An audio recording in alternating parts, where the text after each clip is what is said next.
Hello everybody and welcome back to my channel, or welcome if it's your first time coming across one of my videos. In today's video, I'm going to introduce a new series of talks titled Rewriting Family Scripts for High Functioning Autistic Women. I'm also going to include in this series marital and couple scripts. And when I refer to marital and couple relationships in this series, this is non-gender specific. So I am including romantic relationships and marriages between two or more people who identify as women. I'm also going to cover what are considered to be polygamous marriages and polyamorous romantic relationships. Now, I'm including all these variations of family and romantic relationships to ensure that any person who identifies as high-functioning autistic woman is going to feel welcomed and in a safe space coming across this series. And hopefully that will enable that person to want to share their own experiences, thoughts, feelings and wisdom under each video. That is really important to me, you know. I also need to say that I'm not a family therapist or a family coach, but before I practiced as a lawyer, I did qualify as a social worker and I was registered to practice social work, working with families and vulnerable adults. I also approached this series from this background experience and also from my own experience as a high-functioning autistic woman raised in an unconventional family. And I have done a video on sort of introducing my experience of growing up in an unconventional family. So if I can't link it, then just look through the videos and you will come across it. I'm still trying to work out how to sort of navigate some of YouTube's sort of facilities for, you know, linking people to other videos and stuff like that. So bear with me. I'm really sort of trying to figure all this out all by myself. And being high functioning autistic, you guys will know that it's not easy trying to work this all out. So, but I would urge you to sort of go to that video, and it kind of introduces my own sort of early childhood experience of realizing that my family was far from, in brackets, quote, a normal family for various reasons. So I really come at this series from that perspective. I have been married twice. I have grown up children. And I mean, essentially, what all this has taught me is that for us high functioning autistic women, family scripts need to be rewritten if we're going to be able to have successful outcomes for ourselves, for our families and our relationships. So that is the reason why I thought it would be a good idea to do a series on this topic. So this is essentially episode 1. And what do I mean when I say family scripts? Because clearly, if I'm saying that we need to rewrite family scripts, then clearly we need to know what family scripts are in the first place. So essentially, family scripts are patterns of behavior, roles, and communication styles that are passed down through generations within a family. And this is especially relevant, I would say, from a Black perspective, because that is something I should have said. I am a Black biracial woman, so I am coming at this subject from a Black perspective or a black biracial perspective. So intercultural families and from various, and it could be intercultural as well as interracial, I should say very clearly. The scripts include unwritten rules and expectations that govern how family members interact with each other. Our scripts can influence the dynamics and the functioning of a family. They shape the way all of us as individuals perceive ourselves, our relationships, and the world around us. Our family scripts can be positive and negative. And our family scripts play a significant role in shaping our individual identities and how we are operating within the family dynamic. And that is both our immediate family, our family of birth, our family if we have a blended family. So all the variations of a family, which can also, obviously, as I've said, include a married couple, which is a form of family, whether with or without children as well. Because when we think about families, people tend to think of like, a family having at least 3 people. And also, actually, for me, it's really important to include pets. I've always had a cat. I've always had a pet. When I was growing up, I had a dog, Brownie. And then when I had my children, we had cats. And the cats in our family have always played a very significant role, At the moment, I've got Lego. I need to upload a picture of Lego, actually. And I need to introduce Lego to this channel. I love my Lego. Anyway, I digress. So basically, that is the sort of summary of what a family script is, right? So as I said, this is episode 1, or if I haven't said that, I should say that. This is episode 1, and it's really just to introduce this subject, to introduce what a family script is and the various sort of domains or what we would consider under family scripts as being part of that family, right? So family scripts are often developed and we reinforce them through a process of socialization within our family, So our families are linked to the wider society, the wider sociological sphere, the wider psychological sphere, the wider economical sphere, the wider political sphere, okay? So they operate on both a macro within the unit and a macro, which is the wider, broader domains that I've just mentioned, as well as in the macro, sort of the micro domain. Sorry, I'm getting my macros and my micros mixed up. So the macro is what I've just identified, which is the sociological, the psychological, the economical, and the political policy domains and happenings occurring in the wider environment, and then obviously in the micro, which is in the immediate family, as well as the intergenerational families. And as I've said, that these factors are going to be influenced by culture, right? Values and experiences.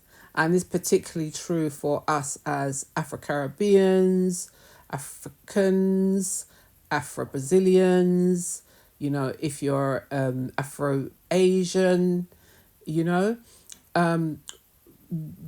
sort of the history of our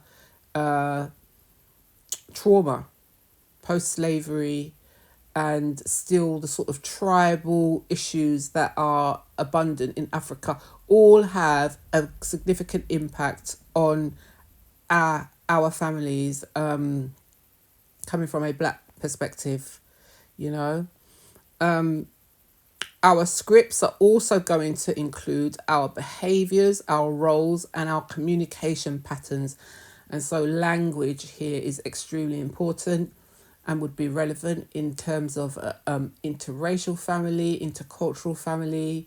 I was married to Nigerian, and one of the things that was really difficult was, and made worse by the fact that I'm higher functional autistic, was that he would speak his native language, which was Igbo, and he would speak his language often in my presence, even though he knew that I didn't understand Igbo. And yes, I am needing to learn Igbo, even though we're not together anymore. I still need to learn Igbo. I carry my my ex-husband's surname, which I've carried for many years, and I still can't speak Igbo, and people do expect me to be able to speak some Igbo. So the ability to communicate is really important, obviously, and in an inter-ethnic situation, interracial situation, or interculturally, where there is a language barrier or can be a language barriers, that has a profound impact on that family script. So roles and expectations, okay. When we're talking about, so I'm going to take this in numbering again, and I think I'm going to cover the sort of, I would say there's about four main, what I've got here, I've written some notes. I've got 1, 2, 3, hold on, 1, 2, 3, 4. So there are four main sort of domains within the family scripts, okay. So the first domain I would say is roles and expectations. So in our family scripts, we each take on a defined role, and with that defined role comes an assigned expectation. Okay. Now, obviously, this is not somebody sits down and says, oh, this is your role and this is the expectation. But clearly, these roles, some are defined, and, it's sort of trite, what we would call trite law, which is well known. We know that the traditional role, the traditional family setup is mum, dad. Say, for example, you might have a very sort of paternal head of the family home. The husband is the head.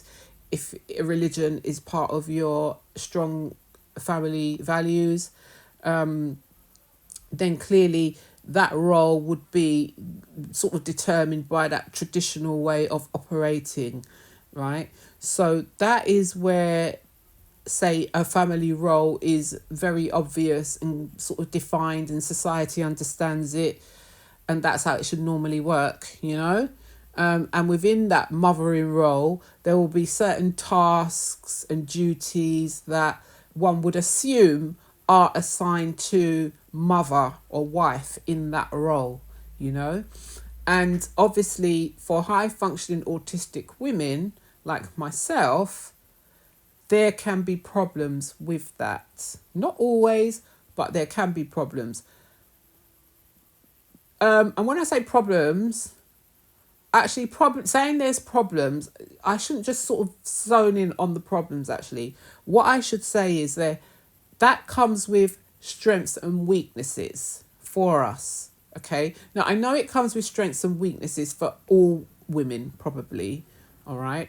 But I would say that in our case, it can come with a high level of strengths and also high levels of weaknesses. So more extreme weaknesses and a higher level of success where there are strengths. I hope that's making sense. I really do. Oh, I'll come back to it when I'm sort of coming on sort of to talk about that in particular, because I'm just trying to summarize what the main domains are right at this point. Okay. So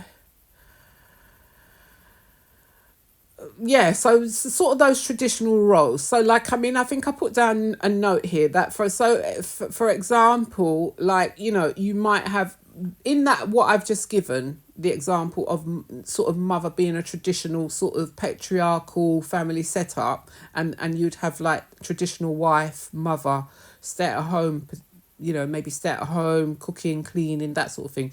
You would have father who is the breadwinner, you know. um you may have, say we've got two children, so you may have like the eldest child who acts as a substitute caregiver.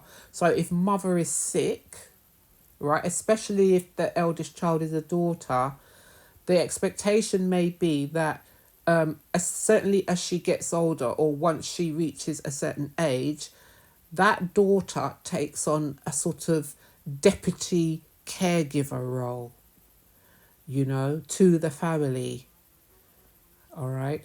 And the dark side of this will be how these dynamics can become quite incestuous from a emotional as well as a physical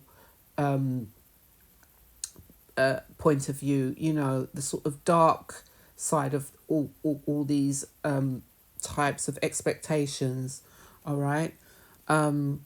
So that's just to give you an example of what I'm talking about when I'm talking about roles and expectations. So I would say number two is communication styles.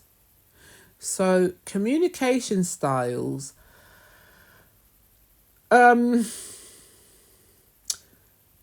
I would say, I mean, it's like a circle. We're talking about a sort of like this is like a circle effect, especially when I used to work with families. I mean, quite apart from me analysing and thinking about my own family, various family situations that I have been in throughout my years, and I'm sort of in my middle years now. I look good, girls, but I am a mature woman. Yay! But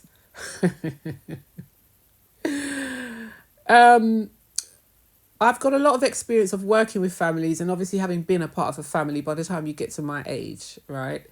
And I would say that communication styles are very much, quite apart from all the theories that govern the way how, you know, families develop, and, you know, attachment and all this sort of stuff, which I will cover some of that, but I'm really sort of intending to zone in and focus on the practicalities, the day-to-day sort of dynamics, and, you know, rather than sort of going into a more sort of psychodynamic type of discussion about families, which, you know, there will be elements of touching on that,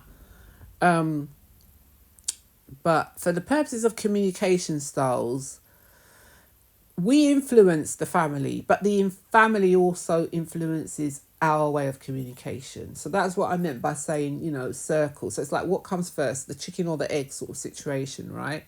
So as I said in my own example, when I was married to my husband, and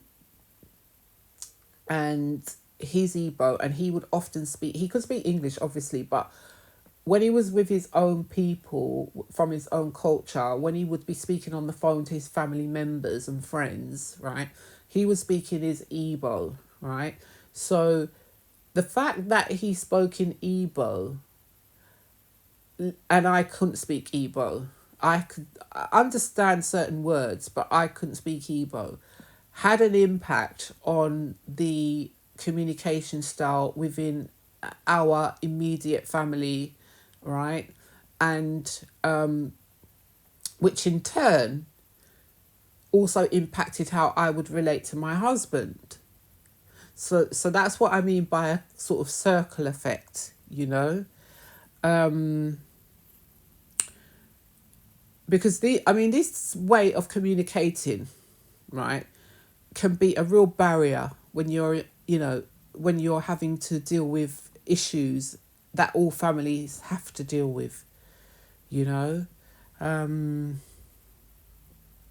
Especially language barriers, for example, can, I mean, I'm not. Obviously, communication goes well beyond. We're talking about general communication and how we speak to one another. And I'm just sort of relating my own experience here of something that stood out for me and that was very obvious in my own created family or blended family with when I was married to my husband.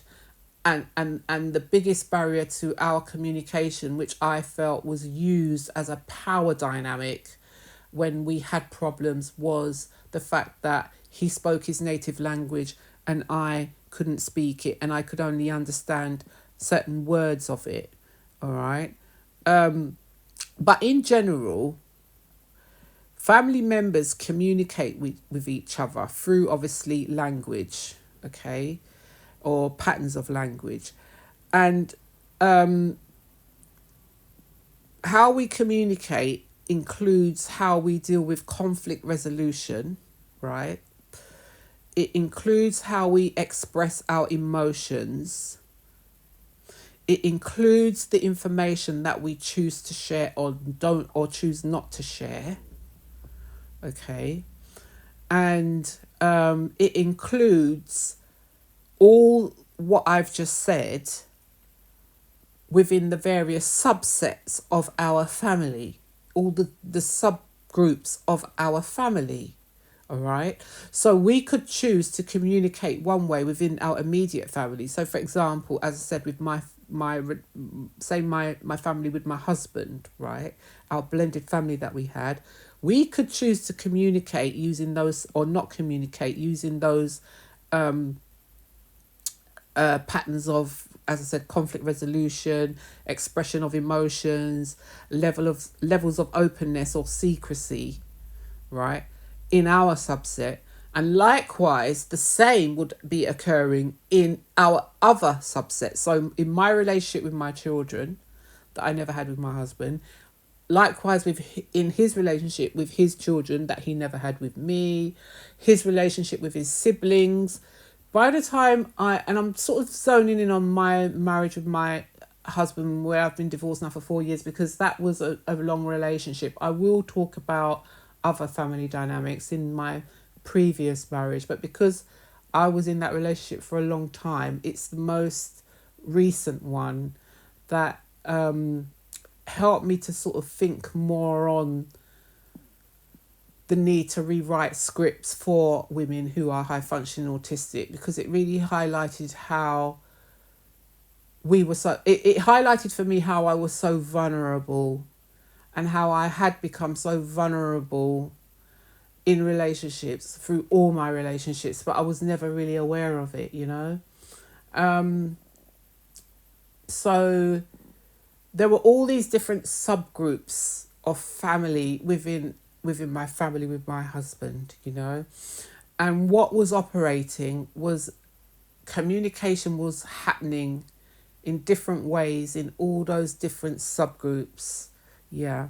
So communication styles is the second, really important feature in how family scripts are carried out on a daily basis. Okay. So the third thing is values and beliefs. And I think what I'll do as well, I will obviously, as I've been doing with all my series of talks, and I am still carrying on my other series, by the way. We are still dealing with autism in Autistic Women. But what I wanted to do is I want to sort of create like a library, because I love books. For anyone who's watched my previous videos, you will know that I've told you that I love books. I'm a real book collector. So I'm sort of like in my head, I'm seeing these series of talks as like a library. So I've started a shelf. In my head, I've got this shelf. And on the top shelf at the moment, I've got all high functioning autism in women. And I've got each episode that I'm starting to talk about in that series. Okay.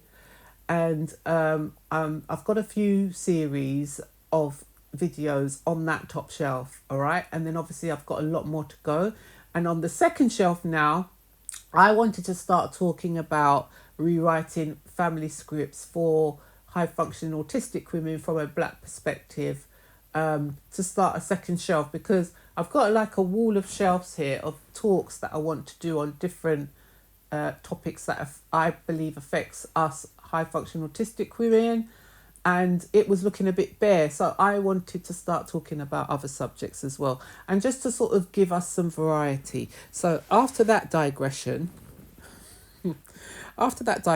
I'm now going back to number 3, which is values and beliefs. Okay, so our family scripts often reflect the values and the beliefs that we hold individually, all right, which we then bring into the family. And in turn, the family then influences us as individuals and influences the group. All right. So, what are these values and beliefs? These values and beliefs include religion, culture, moral values, and these are the things that guide the family's decision-making processes and behaviors. All right, that's how I've kind of put that together in my head. So, just to recap, number 1 is roles and expectations. Number 2, communication styles. Number 3, values and beliefs. Number 4, very important and significant for certainly how we develop as individuals, which we then take into our families, is our attachment patterns. This is number 4. I've put number 4. So our family scripts influence our attachment patterns between each member of that family. All right. And when I'm talking about attachment patterns here, I am talking about the emotional bonds and the interactions that we have with each individuals within our family. So everybody knows about the attachment we have with our mother, or maybe you don't know about it, and I will sort of do a talk on that as one of these series, because obviously it's very important. I'm going to be looking at all 4 of these domains in a lot of detail, but clearly it's, you would expect the first attachment would be between a mother and her baby. So we first attach with our mothers, and then some would say your fathers, if you have your father present, and then you then attach with any other siblings who are born into your family. That is what would normally happen, sort of on the micro level. On the more macro level, you would hopefully develop some sort of attachments with your wider extended family. So if your grandparents are alive, if you have aunties and uncles, you have cousins, you will develop, or the expectation is that you would have some form of attachment relationship to varying degrees with the in the micro family and in the wider sort of extended family. So what does the script do here? Well, essentially your family script is meant to sort of promote your attachment in your family script, right? Is actually meant to, I don't know if I'm saying this right, but your attachments anyway. Let me leave the sort of family script bit out of this, because otherwise I'm going to confuse myself in my head. What I'm saying is that the purpose of your attachments is to, as a child, promote your independence and self-sufficiency as you develop and grow up. All right. So the purpose of healthy attachment is to enable you to go from being a dependent baby child to a independent young adult, and then functioning older adult, who in turn is able to recreate that ability to nurture another human being, baby born into your family, say. Yeah, that's what I wanted to say. Okay. But obviously things can go wrong. And this is particularly for high functioning autistic women. Attachments are a complex, very complex. I mean, I think I spoke about in my discussion what I had about my own sort of awareness of my unconventional family. I introduced my mother, who was diagnosed with having undifferentiated schizophrenia, but my own sort of diagnosis of my mother is that she was actually moderately autistic and had learning disabilities, and they had just misdiagnosed her. But essentially, my attachment to my mother, that bonding process was severely affected by my mother's inability to be to express emotion, you know. And what I find interesting about this, what is really sort of interested me about this, is that the fact that I had become aware that I am high functioning autistic, okay, how can I put this? Because this is really sort of deep, you know. How can I put this? Okay, when I was growing up in my unconventional family, I was aware that things weren't normal within my immediate household. My mother wasn't normal, my father wasn't normal, and neither was my elder sister. I had one sister and she was like a year and a half older than me. But I knew that I became aware at a certain age, and I don't know how old I was, but I became aware that those three people who I was living with or was relating to on a daily basis when my dad was there, they weren't normal. I knew something was wrong, but I didn't know what was wrong, obviously, because I was a child. Okay? But it's really strange because when I think about, and I will talk more about the dynamics of my own family as part of this series, but there's something within me that tells me my high functioning autism had some form of acted as a sort of protective factor to some of the damage that was occurring to me within that family.